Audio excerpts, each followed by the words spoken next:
Hello guys, welcome back to yet and another mid night review. അപ്പോൾ ഇന്ന് നമ്മൾ പറയാൻ പോകുന്നത് സുഖമാണ് സിനിമയുടെ ഒരു റിവ്യൂ ആണ്. അപ്പോൾ ഞാൻ ഇന്ന് പടം കാണുന്നത് കണ്ണൂരിൽ നമ്മുടെ സിനിപോളിസിൽ വെച്ചിട്ടാണ്, സെക്യൂറോ മാളിലുള്ള സിനിപോളിസിൽ വെച്ചിട്ടാണ് സിനിമ കാണുന്നത്. ഒരു ഓഡിയൻസ് എത്രത്തോളം ഉണ്ട് എന്നൊക്കെ പറഞ്ഞു കഴിഞ്ഞാൽ ഞാൻ അതിൻ്റെ ഫോട്ടോ ഇവിടെ അറ്റാച്ച് ചെയ്യാം. ഒരു 4 ആൾക്കാരെ മറ്റേ സിനിമ കാണാനുണ്ടായിരുന്നു.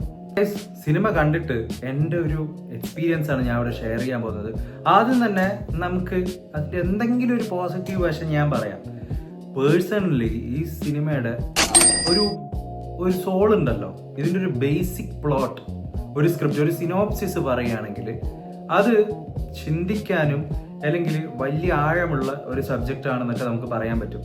അതായത് ഈവൻ ഹോളിവുഡിൽ വരെ നമുക്ക് അവതരിപ്പിക്കാൻ പറ്റുന്ന, അതായത് നല്ലൊരു ഡയറക്ടർ കാച്ചി കുറുക്കിയ രീതിയിൽ അവതരിപ്പിക്കുകയാണെങ്കിൽ ഹോളിവുഡിൽ വരെ തരക്കേടില്ലാണ്ട് അവതരിപ്പിക്കാൻ പറ്റുന്ന ഒരു കഥയായിട്ടാണ് എനിക്ക് സുഖമാണ് ആ സിനിമയുടെ ഒരു ബേസിക് പ്ലോട്ട് തോന്നിയത്.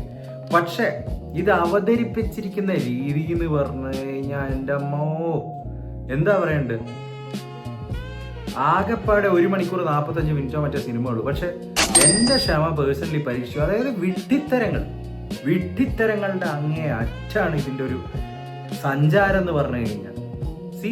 ആക്ടേഴ്സ് ഒക്കെ കുഴപ്പമില്ലാണ്ടൊക്കെയാണ് പെർഫോം ചെയ്തിരിക്കുന്നത്. പക്ഷെ അത് ഫൈനലി വരുന്നൊരു ഔട്ട്പുട്ടില്ലേ, അതിൻ്റെ ഒരു സ്റ്റാൻഡേർഡ് എന്ന് പറഞ്ഞു കഴിഞ്ഞാൽ ഒരു ബിലോ ആവറേജ് സ്റ്റാൻഡേർഡ് ആയിട്ടാണ് എനിക്ക് പേഴ്സണലി തോന്നിയെന്ന് പറഞ്ഞു കഴിഞ്ഞാൽ.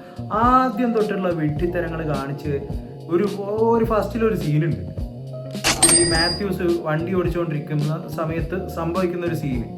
അതിനെന്ന് പറഞ്ഞാൽ വെറുതെ വണ്ടി ഓടിച്ചുകൊണ്ടിരിക്കുമ്പോൾ അവിടെ നിർത്ത്, അപ്പോഴത്തേക്കും അവിടെ മറ്റേ ആളുടെ കേക്ക് ഡെലിവറിക്കാരൻ അവിടെ ഉണ്ട്. അതെങ്ങനെയാണ് നടക്കുന്നത്? അത് വോട്ടേന്ന് വെക്കാം. പക്ഷെ ഏറ്റവും വലിയ വിഡ്ഢിത്തരായി തോന്നിയിരിക്കുന്നത് എനിക്ക് സെക്കൻഡ് ഹാഫിൽ ജഗദീഷിന്റെ സംഭവമാണ്. ഈ പടം കണ്ടിട്ടുള്ള ആൾക്കാരൊക്കെ ആണെങ്കിൽ കത്തും. ജഗദീഷ് പറയുന്നത്, എൻ്റെ മകൻ ഇങ്ങനെ കോളേജ് റയറ്റിൻ്റെ അടുത്തിൽ പോയിട്ട് റിവോൾവർ പൊട്ടിച്ചു, എന്നിട്ട് അവന് വേണ്ടി ഞാൻ കുറ്റേറ്റു. ഇതെന്താണ് ഇത് വെള്ളരിക്ക പട്ടണമാണോ? ഇവിടെ പോലീസുകാരും അന്വേഷണവും അല്ലെങ്കിൽ ദൃക്സാക്ഷികളും ഒന്നുമില്ലേ? അതൊക്കെ കൺവിൻസിംഗ്ലി നമുക്ക് വേറൊരു ഫോമിൽ നമുക്ക് വേണമെങ്കിൽ അവതരിപ്പിക്കാൻ പറ്റും. ഇപ്പം ജഗദീഷിന്റെ വൈഫിന് എന്തെങ്കിലും എഫ്ഐആറിൽ അവൻ്റെ മോൻ കണ്ടു എന്നോ, എന്നിട്ട് ആ റിവോൾവർ എടുത്ത് പൊട്ടിച്ചു, ആ കുറ്റമാണ് ഈ ജഗദീഷ് നേർക്ക, അങ്ങനത്തെ ഒക്കെ രീതിയിലൊക്കെ പറഞ്ഞാൽ കൺവിൻസിങ് ആണ്. നമുക്ക് എതിരൊന്നും പറയാനില്ല. ഒരുമാതിരി വിഡ്ഢിത്തരങ്ങളൊക്കെ എല്ലാം നമ്മൾ പ്രേക്ഷകർ അതേപോലെ തന്നെ ഡൈജസ്റ്റ് ചെയ്യണം എന്നുള്ള രീതിയിലാണ്. അതുപോലെ തന്നെ ഏതോ ഒരുത്തി വരുന്നു, ഓസ്ട്രേലിയയിൽ നിന്ന് വരുന്നു. ഓസ്ട്രേലിയയിലൊക്കെ ജനിച്ചിരിക്കുന്ന അത്യാവശ്യം പിള്ളേരെ, വളർന്നിരിക്കുന്ന അത്യാവശ്യം പിള്ളേരെന്ന് കണ്ടു കഴിഞ്ഞാൽ അവരുടെ ആക്സെന്റ് ആയിക്കോട്ടെ, അവരുടെ ആറ്റിറ്റ്യൂഡൊക്കെ നമുക്ക് കാണും. അങ്ങനത്തെ യാതൊരുവിധ ട്രെയ്റ്റ്സും ഈ ഒരു കഥാപാത്രത്തിന് ദേവിക സഞ്ജയ് അവതരിപ്പിക്കുന്നതായിട്ട് എനിക്ക് തോന്നിയിട്ടില്ല. നാട്ടിലുള്ള ഒരു ബാംഗ്ലൂരിൽ നിന്ന് വന്നിരിക്കുന്ന ഒരു പെൺകുട്ടിയുടെ ഒരു ഫീലിംഗ് ആണ് ഓളായിട്ട് നമ്മൾ നോക്കുമ്പോൾ ആ ഒരു പുള്ളിക്കാരിൻ്റെ ആട്രിബ്യൂട്ട്സും ക്യാരക്ടറിസ്റ്റിക്സ് ഒക്കെ കാണുമ്പോൾ നമുക്ക് തോന്നുന്നത്. അതായത് ഈ പുറത്തുനിന്ന് ഓസ്ട്രേലിയ എന്നെല്ലാം വരുന്ന ആൾക്കാർക്ക് പക്ക ഓസ്ട്രേലിയൻ ആക്സെന്റ് ആയിരിക്കും, അല്ലെങ്കിൽ അവരുടെ ലൈഫ് സ്റ്റൈൽ വേറെ ആയിരിക്കും. ഒരു കാരണവശാലും അവർ നാട്ടിൽ വന്നിരുന്നിട്ട് ഈ കാര്യങ്ങളൊന്നും ചെയ്യേണ്ട ആവശ്യമില്ല, അത് ഒറ്റയ്ക്ക്. ഇങ്ങനെയൊക്കെയെന്ന് പറഞ്ഞു കഴിഞ്ഞാൽ പിന്നെ ഈ ഒരു സംഭവത്തിൽ ഈ സ്പടികൻ ജോർജ്, അങ്ങനെ ഒരു സെറ്റ് ടീം ഉണ്ടല്ലോ, ഇവരെല്ലാം ഡെഡായ ടീംസാണ്. അപ്പൊ ഈ ഡെഡായ ടീംസ് എന്ന് പറഞ്ഞു കഴിഞ്ഞാൽ ഒരു ലോഡാണ്.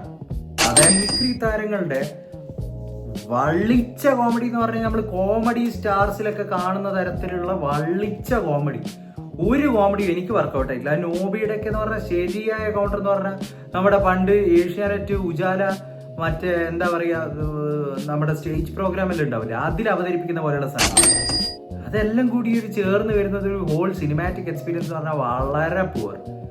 അതായത് എന്ന് പറഞ്ഞു കഴിഞ്ഞാൽ എന്താ പറയണ്ടേ, ഒരു സീരിയൽ നിലവാരമൊക്കെ ആണെങ്കിൽ പല ഭാഗത്തും തോന്നിയിട്ടുള്ളത്. അതേപോലെ തന്നെ നമ്മുടെ മാത്യൂസിന്റെ അഭിനയവും വലിയ സംഭവമായിട്ടൊന്നും എനിക്ക് തോന്നിയിട്ടില്ല. ഏതൊക്കെയോ ആൾക്കാർ അടിച്ചു വിടുന്നത് ഞാൻ കണ്ട്, മാത്യൂസിന്റെ കംബാക്ക് ഇത്. മാത്യൂസ് എവിടെയും പോയിട്ടൊന്നുമില്ല. എനിക്ക് തോന്നുന്നു ബ്രോമാൻസ് ഇതിലും ആസ് എ സിനിമാറ്റിക് ഒരു എക്സ്പീരിയൻസ് വെച്ച് നോക്കുകയാണെങ്കിൽ ഇതിലും മികച്ചതായിരുന്നു എന്ന് തോന്നുന്നത്. ഇതിന്റെ ഒരു സ്റ്റോറി നല്ലതൊക്കെ തന്നെയാണ്, അത് മര്യാദയ്ക്ക് അവതരിപ്പിച്ചിട്ടുണ്ടെങ്കിൽ വളരെ നല്ലൊരു സ്റ്റോറിയാണ്. പക്ഷെ ഇതെന്തെല്ലാം ഇതിൽ കാണിച്ചു വെച്ചിരിക്കുന്നത്, ഒരു ലോഡ് കഥാപാത്രങ്ങൾ, അതിലൊന്നുമായിട്ട് പ്രത്യേകിച്ച് ഒരു കണക്ഷനൊന്നും നമുക്ക് തോന്നില്ല. ഈ വ്യക്തിക്ക് കാര്യമായിട്ടുള്ള തകരാറുണ്ട് എന്ന് ഈ ഒരു സംഭവം കണ്ടു കഴിഞ്ഞാൽ നമുക്ക് മനസ്സിലാവും. അതെല്ലാം നോർമലൈസ്ഡ് ആണ് ഇവിടെ. അതെന്തൊരു പരിപാടിയാണ്.